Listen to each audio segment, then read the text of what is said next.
Good morning, सुप्रभात, केम छो। उम्मीद है आप सब लोग बेहतर होंगे, अपना ध्यान रख रहे होंगे, परिवार को भी समझा रहे होंगे कि हमें इस कड़कड़ाती ठंड में कोरोना से भी बचना है और ठंड से भी बचना है। दोहरा बार है क्योंकि कॉमन कोल्ड और कोरोना के सिम्टम मिक्स होते हुए हैं। तो हर बार मैं पहले यही बोलता हूं क्योंकि मुझे लगता है कि इस सूचना से यदि कोई सुरक्षित रह सके तो पर्पस सॉल्व हो गया इस चीज का। ठीक है, अब इंपॉर्टेंट बात यह है कि 2020 ने हमको बहुत कुछ सिखाया। आज 31 ऑफ दिसंबर है, साल का आखिरी दिन है और हमें ये बहुत कुछ सिखा के गया ये साल। इसने बताया है कि देखिए कुछ बड़ी इंपॉर्टेंट लर्निंग जो है वो 2020 ने दी हमको। पहला ये है कि हर व्यक्ति के पास में एक इमरजेंसी फंड होना चाहिए, क्योंकि इस बार जब लॉकडाउन हुआ तो देश का इकोनॉमिक सिस्टम पूरा का पूरा वहीं के वहीं रुक गया। वो कई सारे लोगों की ऐसी कंडीशन थी कि जो फाइनेंशियल क्राइसिस में चले गए, नौकरियां चली गई, लोग अपने अपने गांव लौट गए।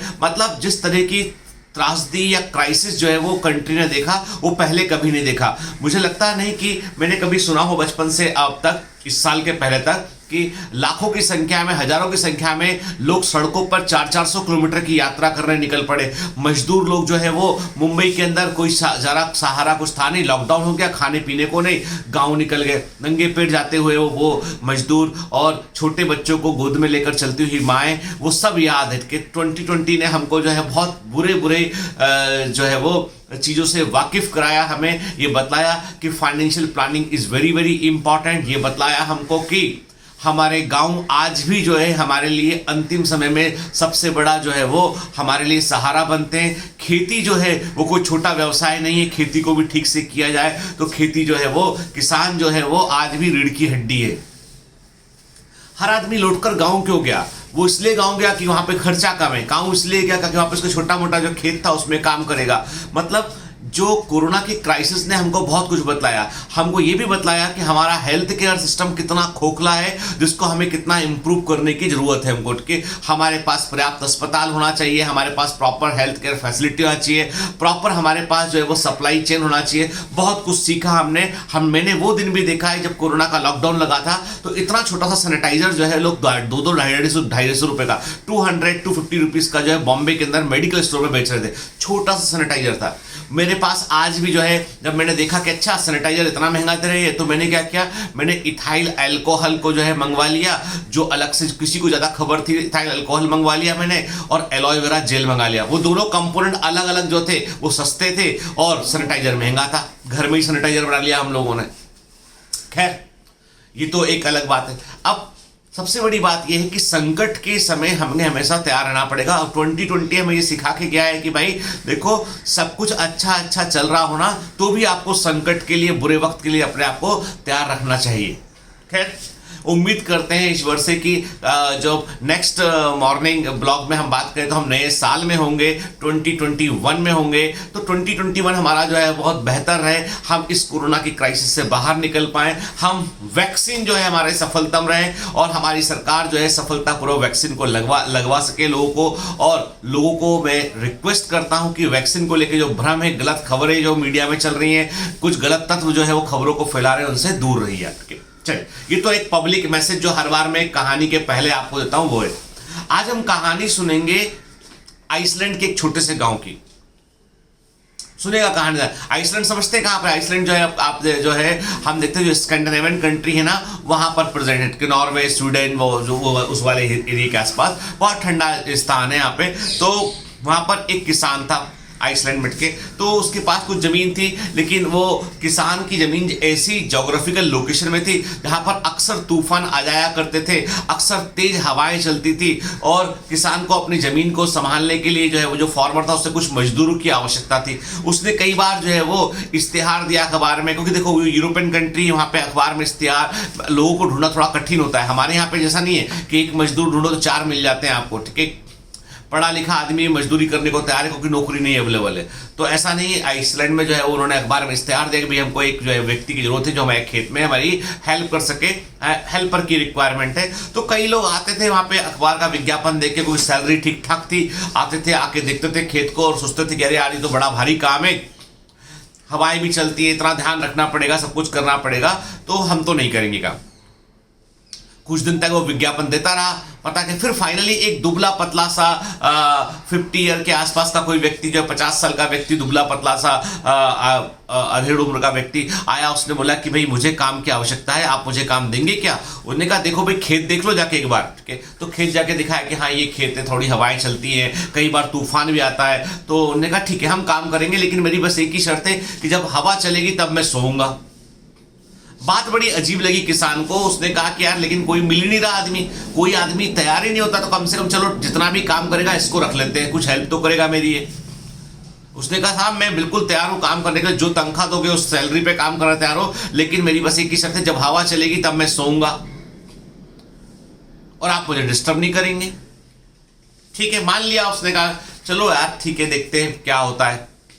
अब कुछ दिन बढ़िया वो देखता है कि खेत में किसान देखता है कि जो हेल्पर है, जो मजदूर है, वो बढ़िया काम कर रहा है खेत में, अच्छे से खेत का ध्यान रख रहा है, सब कुछ बढ़िया है। और वहाँ के जो किसान होते हैं ना, वो केवल वो किसान जो है वो थोड़े से वो वैसे होते हैं, अपने किसान जैसे नहीं कि खेत में लगे, वो अपना दूसरे काम भी देखते हैं, बहुत सारे उनके काम अलग अलग होते हैं, ठीक है।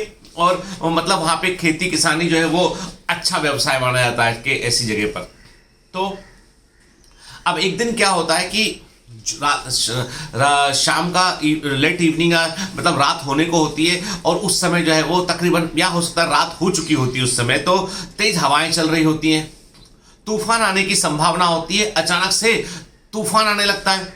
अब वो किसान अपने घर से उठता है, घबरा के बोलता है अरे तूफान आ गया, तेज हवाएं चल रही है। वो झट से जो है वो जाता है अपने हेल्पर के वहां जाता है और बोलता है भाई देखो ऐसा है, तूफान आ गया है और तेज हवाएं चल रही है, तुम फटाफट जाके फसलों जो फसल कटी रखी है उसको बांध दो, बाड़े का दरवाजा ठीक से लगा दो, मुर्गा मुर्गी जो अंदर बांधे कहीं ऐसा ना हो कि हवा में उड़ जाए, उनको भी ठीक से जो है वो उनके पिंजरे के अंदर डाल दो उनको, और बाकी जो कैटल्स रखे अपने हैं उनको अंदर कर दो, बाड़े का गेट अच्छे मजबूती से लगा दो, और छप्पर के ऊपर कुछ भारी चीज रख दो ताकि कि जो है वो उड़ ना जाए। हेल्पर बोलता है मैं तो पहले ही कहा था जब हवा चलेगी तब मैं सोऊंगा और आप मुझे डिस्टर्ब नहीं करेंगे। उसने कहा हद हो गई ये तो, मतलब तुम्हें रखा किस लिए हमने? बोला साहब देखो पहले ही तय हो गया था ये, जब हवा चलेगी तब मैं सोऊंगा और आप मुझे डिस्टर्ब नहीं करेंगे। किसान का मन तो किया कि इसको अभी नौकरी से निकाल दे या जो बंदूक साथ रख के घूम रहा था उससे एक गोली मार दे, यही सोचा किसान ने। चिढ़ गया ना आदमी कि यार मतलब जरूरत है तब तुम एकदम फैल गए कि नहीं करना था हमको, है ना। अब किसान जो है वो क्या वो चलो ठीक है भाई अपना फसल है, अपना खेत है, अपने जानवर है, कहीं ऐसा ना हो नुकसान हो जाए। तो किसान खुद दौड़ता हुआ जो है वो अपने खेत तक पहुंचा, जहाँ के देखा उसने कि अरे सारी फसलें अच्छे से बंधी हुई हैं और अंदर रखी हुई हैं ताकि पानी ना लग जाए, उनको उड़ ना जाए। वो बाड़े का दरवाजा बहुत अच्छे से बंद है कि तेज हवा में कहीं बाड़ा के अंदर जो है तेज हवा से नुकसान ना हो जाए।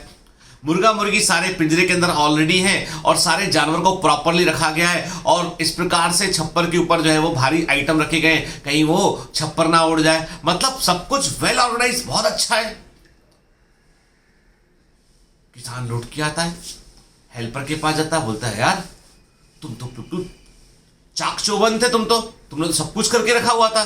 तो उसने कहा कि आपको क्या लगता है कि मैं जब आपसे बोला था कि जब हवा चलेगी तो मैं सोऊंगा, तो आपको क्या लगता था कि मैं लापरवाह हूं? क्या मैं काम करना नहीं चाहता हूं? देखो जिंदगी में तूफान कभी भी आ सकता है, तैयारी पहले से रखनी पड़ेगी। बहुत बड़ा मैसेज छिपा है इसमें। अब हम सबको पता होता है कि हमारा एग्जाम होने वाला है, मई में हमारा एग्जाम होने वाला है, चलो जून में हमारा एग्जाम होने वाला है, या किसी भी महीने में हमारा एग्जाम होने वाला पहले से मालूम होता है। लेकिन हम क्या करते हैं, हम तूफान के आने का इंतजार करते हैं, तेज हवाओं के बहने का इंतजार करते हैं कि जब तेज हवाएं बहेंगी तूफान आएगा तब मैं कोशिश करूंगा, तब मैं प्रयास करूंगा कि पढ़ लूं और एग्जाम में फोड़ लूं, और फिर फूट के जाता हूं। एग्जाम तो फोड़ के नहीं आता, खुद फूट के आता हूं और फिर फूट के रोता हूं कि बुरा हुआ। क्यों? तैयारी पहले से नहीं थी। आपको पता है कि एग्जाम होने वाला है, आपको पता है तूफान आएगा, आपको पता है तेज हवाएं बहेंगी, आपको पता है कि वे हमारे ज्ञान को उड़ा ले जाएंगी, इतने भयंकर पेपर आएगा। तो क्या करें?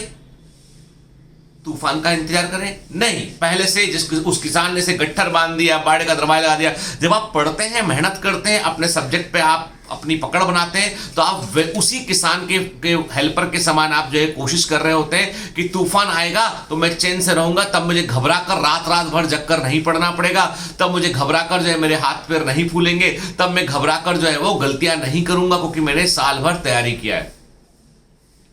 ये बात जो है वो हमारे जीवन के हर पक्ष पर लागू होती है। 2020 भी हमको यही सिखा के गया कि भाई तूफान आ सकता है, तुम लोग तैयार रहो सारे लोग के।